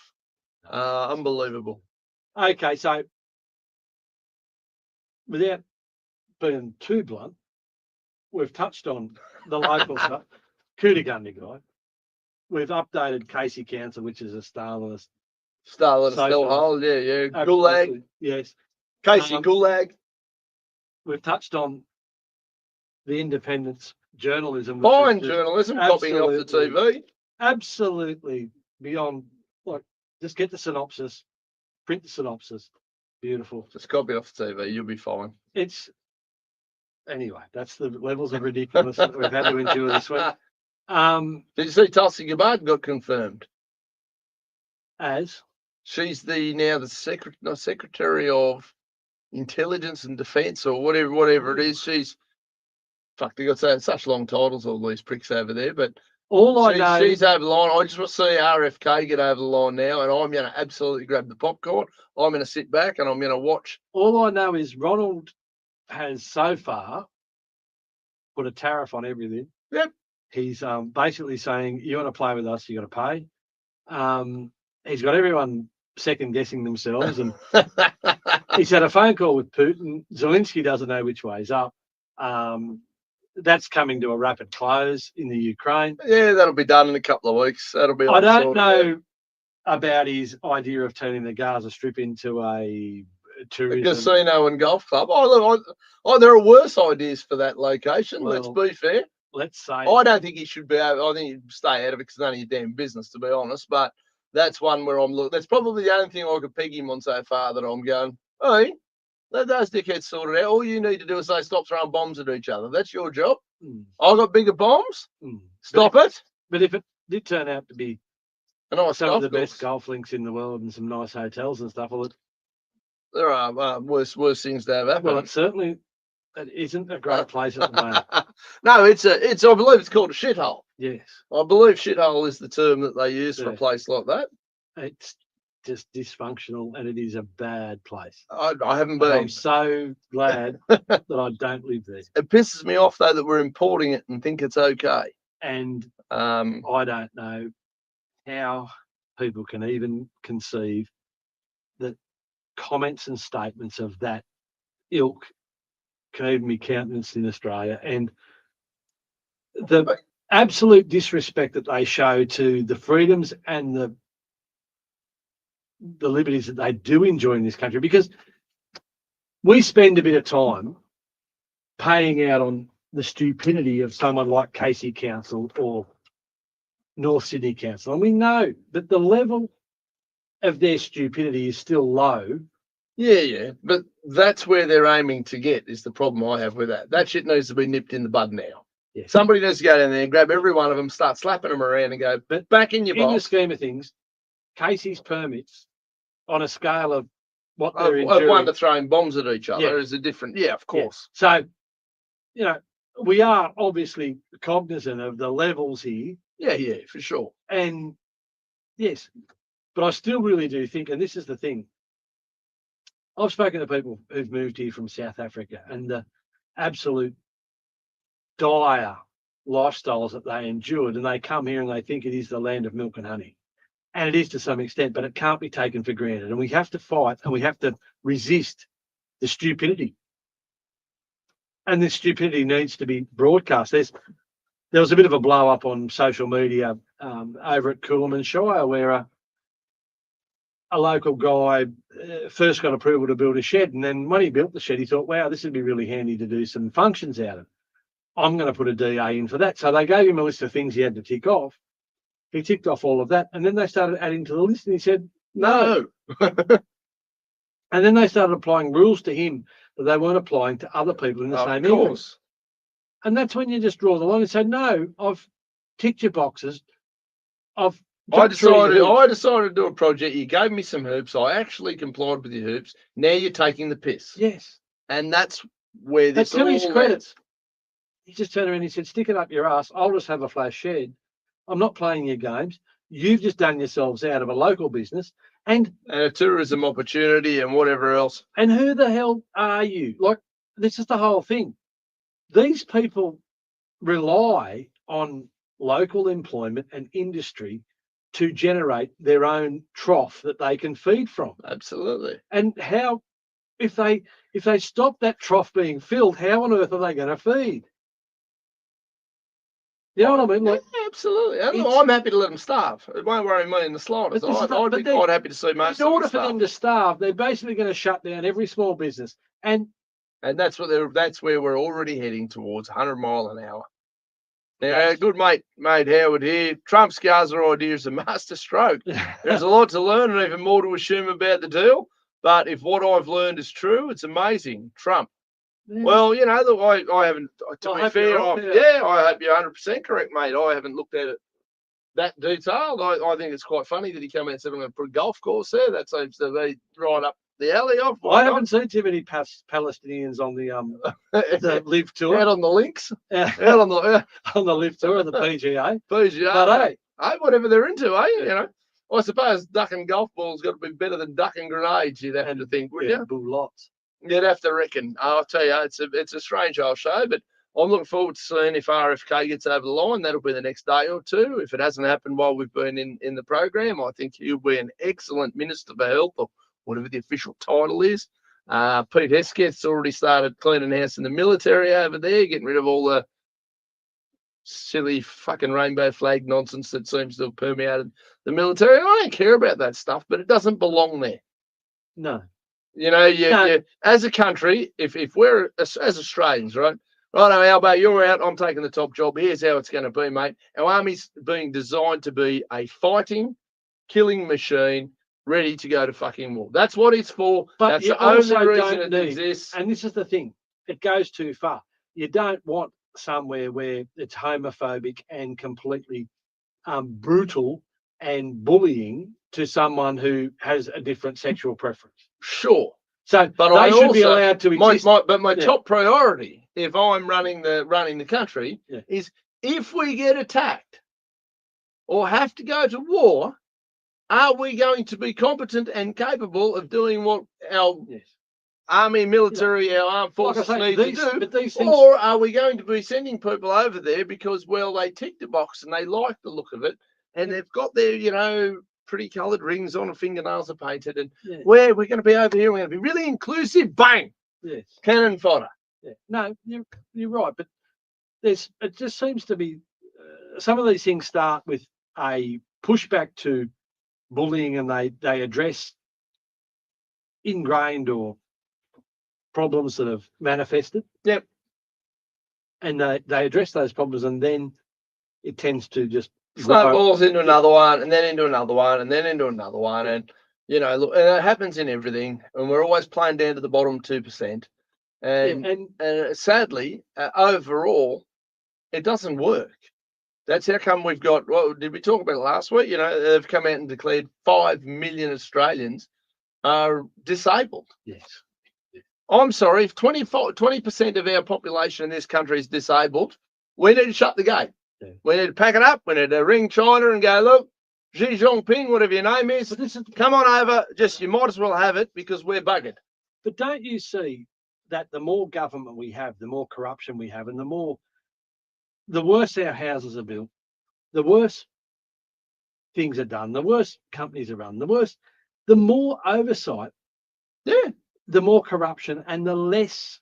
the worse it gets, and it gets worse, and it gets worse, Yeah. and it'll get worse again. So more government isn't the answer. No, more governance is More always, accountability is the answer. the less government's always the answer. This idea at North Sydney, where they started off building a pool 30 million. for 30 million and it's cost 122, Yeah. and they're still sitting in the room. They're still sitting in the room and they're arguing over who we've got to rob and extort to pay for our blunder.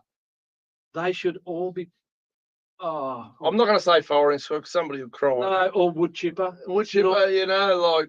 But just for sheer incompetence and for robbing the It's gangster community. shit. It's theft. It's extortion. It's And incompetence. how can they still the incompetence displayed by that And I'll group? tell you why, because the type of people who want to be councillors, 80% of them like the idea of having title councillor in their name.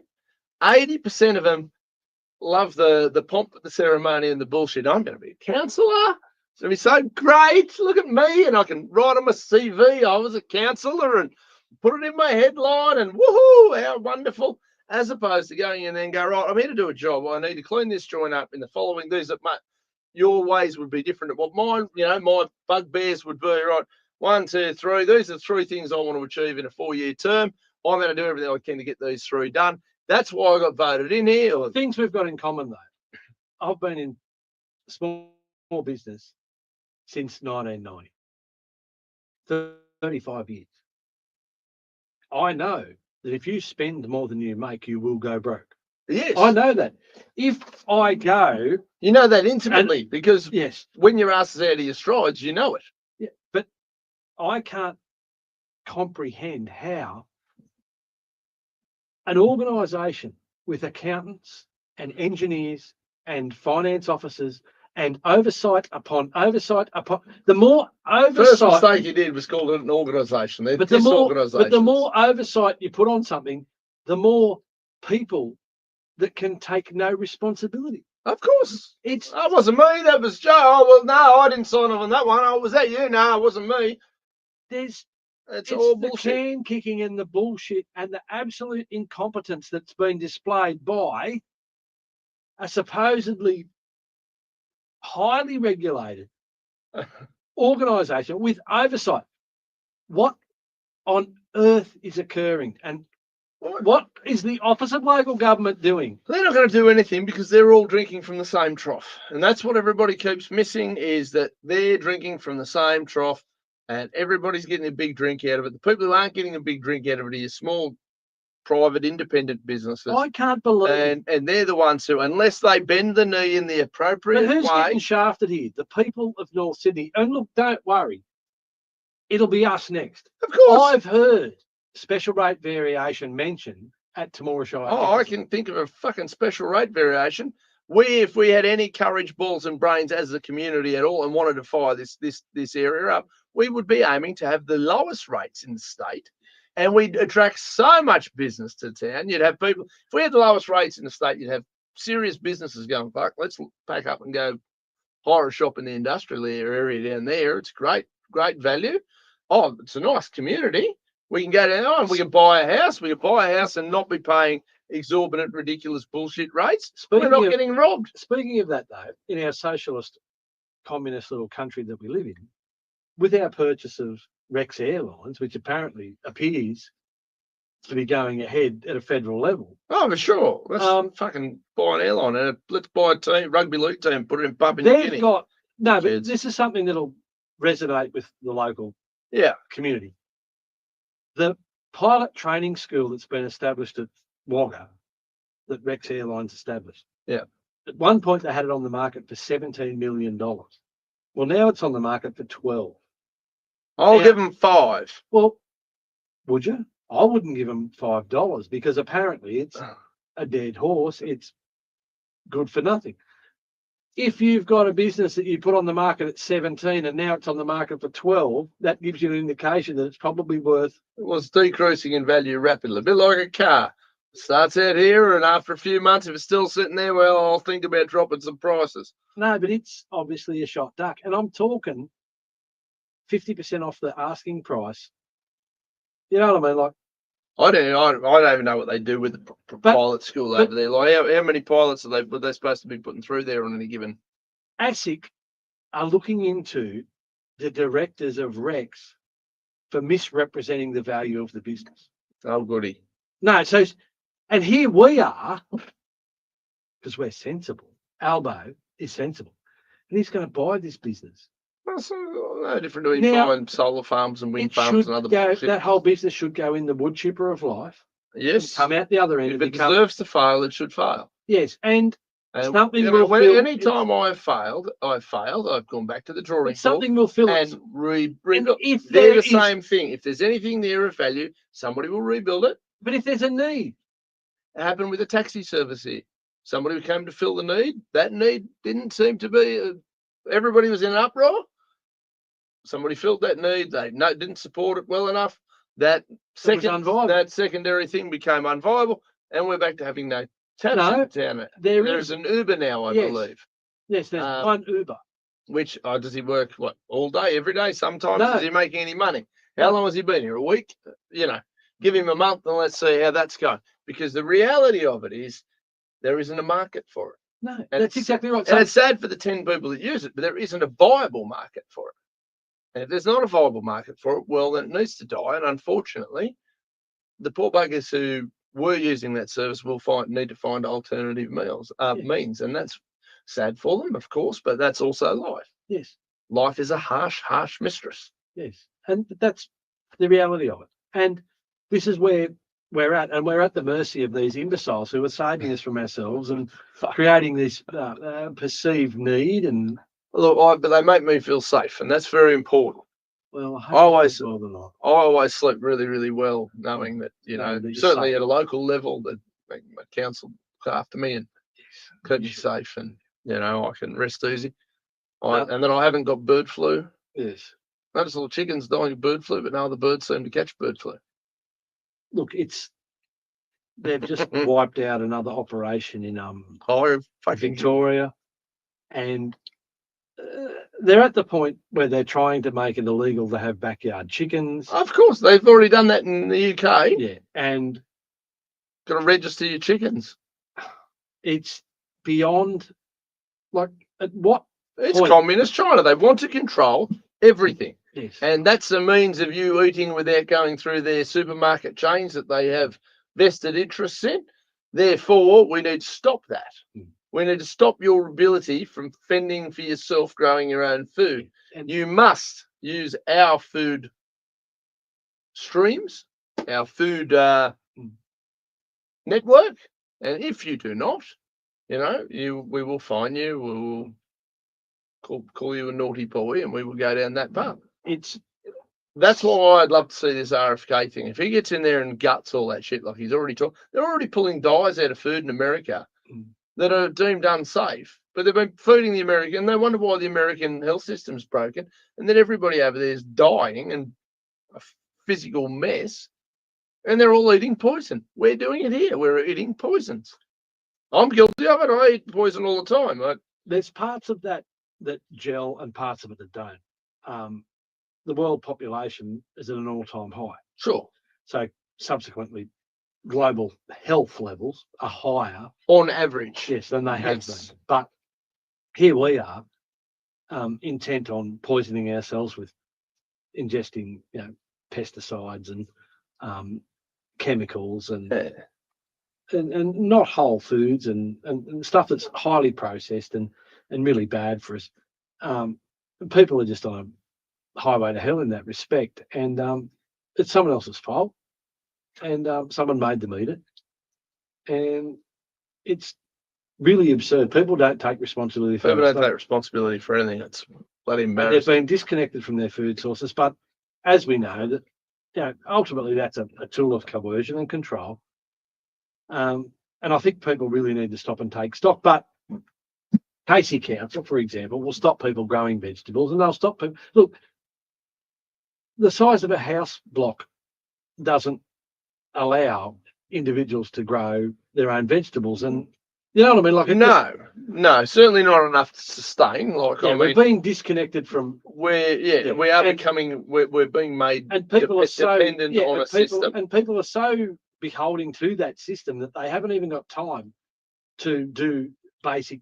Although I'd love to have gardens and stuff up and going again, but I just haven't got time. No, but I haven't got the hours in the day to be running the gardens that I'd like to be running. I think there is a challenge there to actually build some time into your day to offset some of that. But I know it's so difficult. Yeah, to incorporate that. Absolutely, it is. And you know, I can understand people wanting to do it. I can understand people struggling to do it. It seems as though you need to win lotto so you can live a sustainable lifestyle. And yeah, it's pretty embarrassing where we're at as a society. But again, I feel like we're at this point with the whole communist collapsing. I reckon we're going to do another little bump up, and then it's all going to come tumbling down. I think that's where it's kind of at.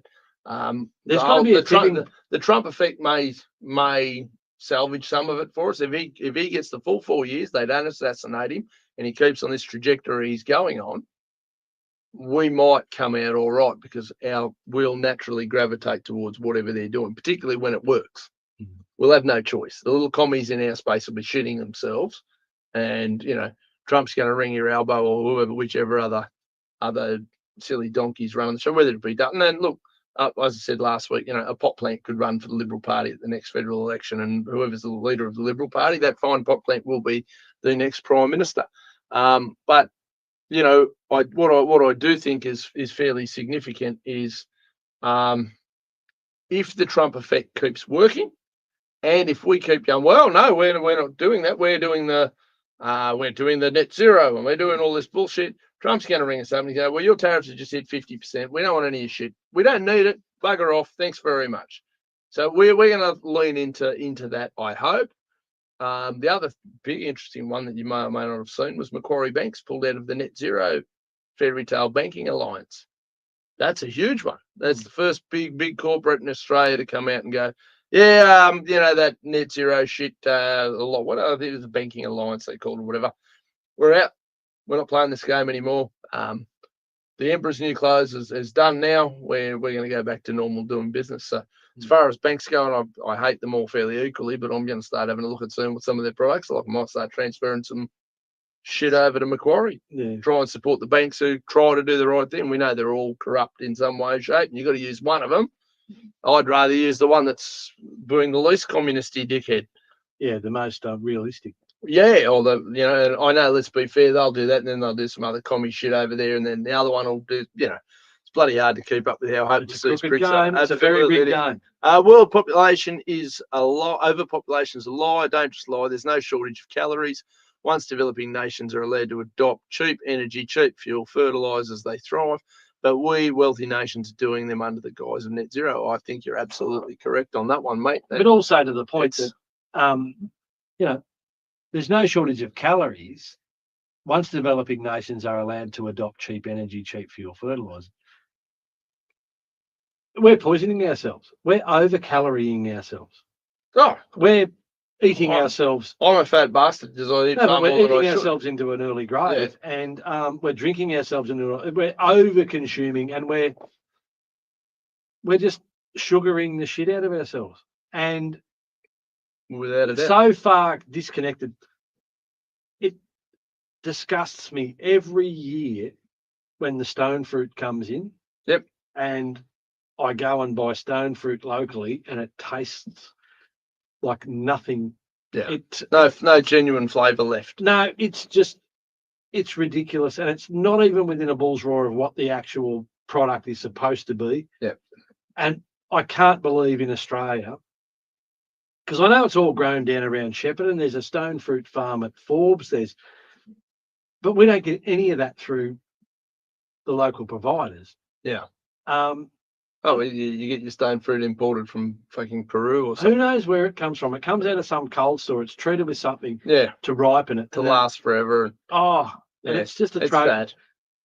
We're so disconnected from the reality of food, the whole food, and storing water and those basic. But even to the point out in the country, you're almost reluctant to drink collected rainwater because of the pesticide drift and the contamination that may be coming from farming enterprises. And it's really sad to think you live out in the country with the fresh air full of pesticides. I'll tell you what, I know Pete Rothwell is a pretty serious farmer, as just mentioned there, wondering if Mac Bank Paraway Pastures will give back the 70 million the feds gave him to look at lowering cattle emissions. I'd be very interested, Pete, if you've got nothing on next Thursday night. Why don't you pop in for a chat? That'd be good. We could definitely have a bit of a look at that. And Howard sort of says here that all the good fruit goes overseas. Many years ago, I actually went cooking in Hong Kong. So some of you have a bit of an idea that I was obviously in a former life a pretty serious chef.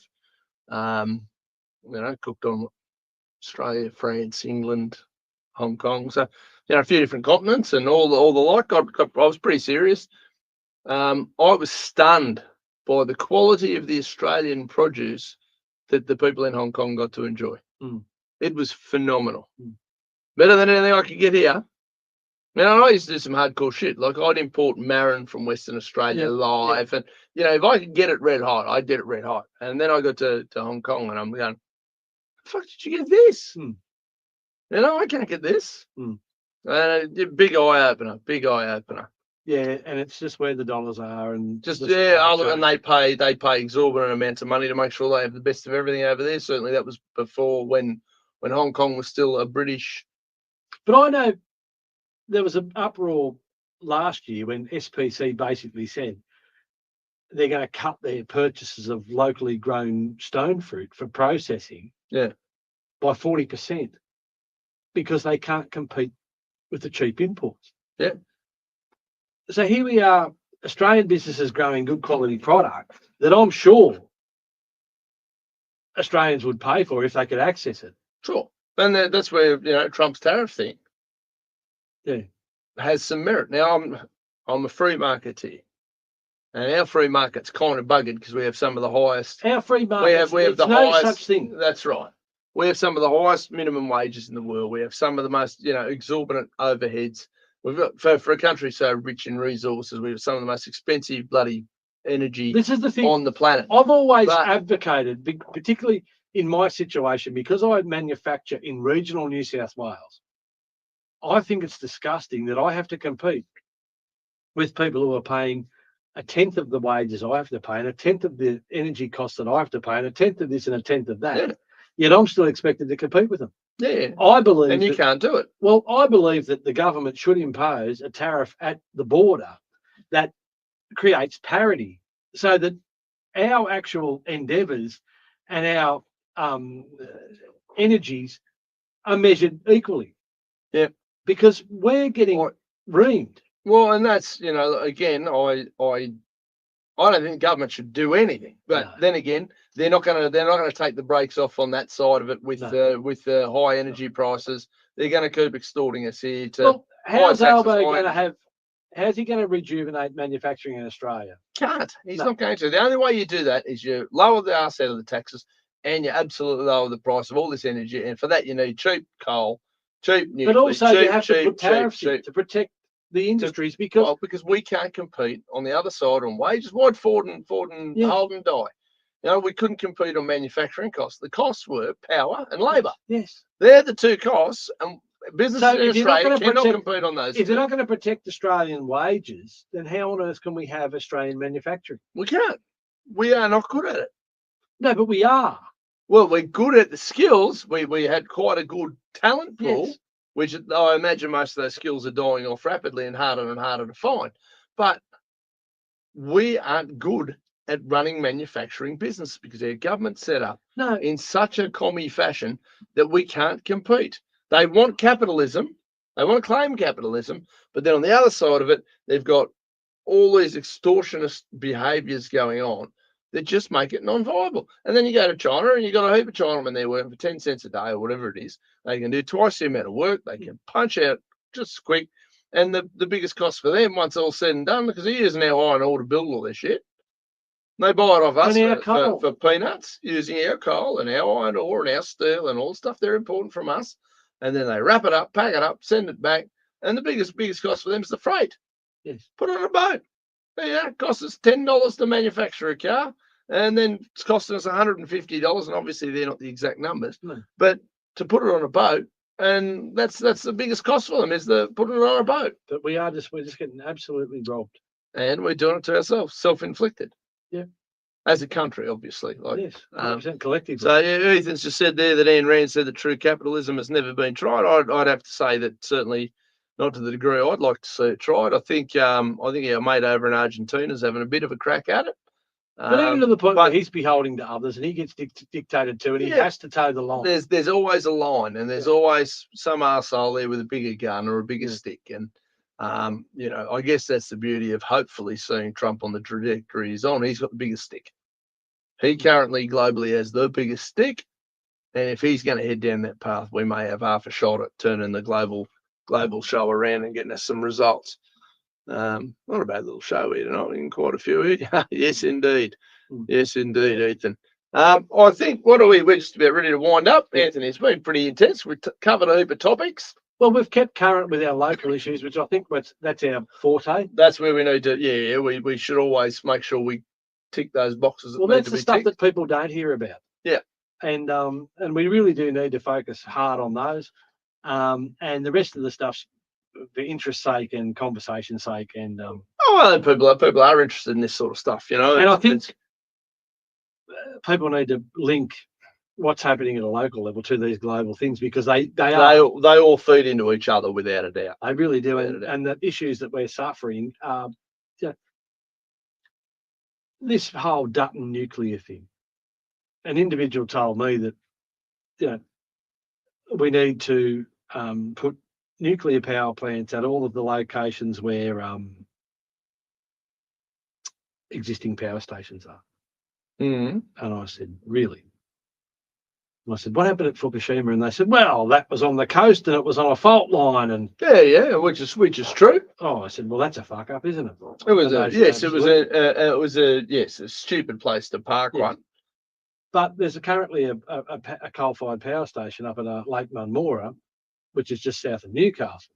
Yeah, which is on the coast. And I was working on the Central Coast when the earthquake occurred at Newcastle. Yeah, right. Yeah. Okay, so let's not put one there. Yeah, and that's and generalised statements here. Yeah, and someone else said to me that, oh well, look, Lucas Heights, they've had nuclear power. Yeah. It's for medical purposes. Yeah. It's at a very low level and a very small facility. Yeah, I mean, okay. look, so yes, we have managed to conduct that. And we don't know the full story. We don't know what's been covered up, but we have managed to conduct that facility for a period of time. I like nuclear. Yes. I don't oppose nuclear in any way, shape, or form. But I certainly don't trust Peter Dutton to split the atom on it's the same thing as the death penalty. I'm all for it, but I don't know who I'm going to trust to administer it. Yes. They're shutting down. Who do we wish to give the power of God to? I'm busy. I'll see if I'm fed it in for the day. And that's the whole thing. But I look at that with all these energy supply issues. But take the handbrakes off, leave it literally to the market. No subsidies, no picking and choosing winners. Then we go, right, let's go. Who's going to do what? No, we're being left to the markets. And the global corporate interests have bought our government, and now they are bringing their pressure to bear. But who do you propose runs it? If it's not going to be, I mean, I'm not a big fan of global corporate interests. Well, that's what's running the world. That's what's running the world. But our governments are there doing what they're doing. And our government's been bought and paid for. Of course, but they've been bought and paid for 50 years. There's nothing new there. No, but it's getting to an accelerated scale here now. And no, I think it's only accelerating in the scale of relative to we're here in the middle of it, and we're noticing it. And obviously, we have the internet to read about it. I think we've got a hell of a lot of coal and other I love coal. I have no resources. And if someone was to propose, look, the whole thing, if you want to put a nuclear power plant in a location in Australia that's going to be inoffensive and not hurt anyone, if it put it next to my place if you want. Not hurt anyone if it goes pear-shaped. Unfortunately, the cost of transmission is going to negate any of the benefits that nuclear power. And there is an argument for that as well. But the small modular reactors are pretty good technology. I've got no problem with dumping one in the middle of town here. I'd be okay with that. Well, probably not me. Well, and that's fair enough. Because I just don't trust the people who are running it. And that's always where we come to with all these things. And Yes, so, we don't trust the Yeah, people who you're are saying I'd like a small, and who's going to run it? I'll run it. That'll be fine. I don't know anything about running nuclear power, but there'll be a tutorial on YouTube. Yeah, Because no. let's be fair, that's where most of the people who are currently running things are getting all their info from. One thing that's extraordinary, and I did follow, and they were talking about nuclear, and I think it was in terms of either nuclear submarines, or it was just how efficient it is and how small the cost is to run them. Yeah. And it was extraordinary, and that the argument is so strong, and the power that it creates. Oh, is so yeah, massive. absolutely. There's no doubt that as an energy source, it's phenomenal. Yes. And we have plenty of uranium. Yes. We also do have plenty of dickheads who have no Yes. idea what they're doing and probably shouldn't And be that's the driving a problem. car. Or, And we've got you know, councils who set out to build a pool for $30 million, and they spend 122. well, again, and that's why I don't want government funding it. I don't And want we've got government Snowy doing anything. Hydro that started off at Yes. $2 billion. We don't know where it's going to stop. That's what happens when you let governments do things. And just for the final one for the night, Howard, new small modular reactors cannot have a meltdown. I'll bet the pricks running them can, though, Howard. Yes. That's the bit I like. Exactly. I love the small I'm sure there'd be a modular reactor. government agency who could organise a meltdown. Power plant that can't have a meltdown. Yeah, look, I understand both arguments, but it makes perfect sense. But yes, the small modular reactors for people who want to have a bit of a look are well worth having a look. Yeah, I'm from the government. I'm here to help. Yes, absolutely. Absolutely. The worst thing anybody could ever hear in an emergency. Yeah. Ladies and gentlemen, that's right. Dean and Ev, Spin Doctors, Volume 5, episode. No, in the can. Yeah, in episode the can. 5. Jesus, we'll just expect the blowback. Oh, fuck, whatever. Yeah. Water off this duck's back. I don't care. As long as we're in here and we're being honest, forthright. We're not defaming anyone. We're telling it how it is.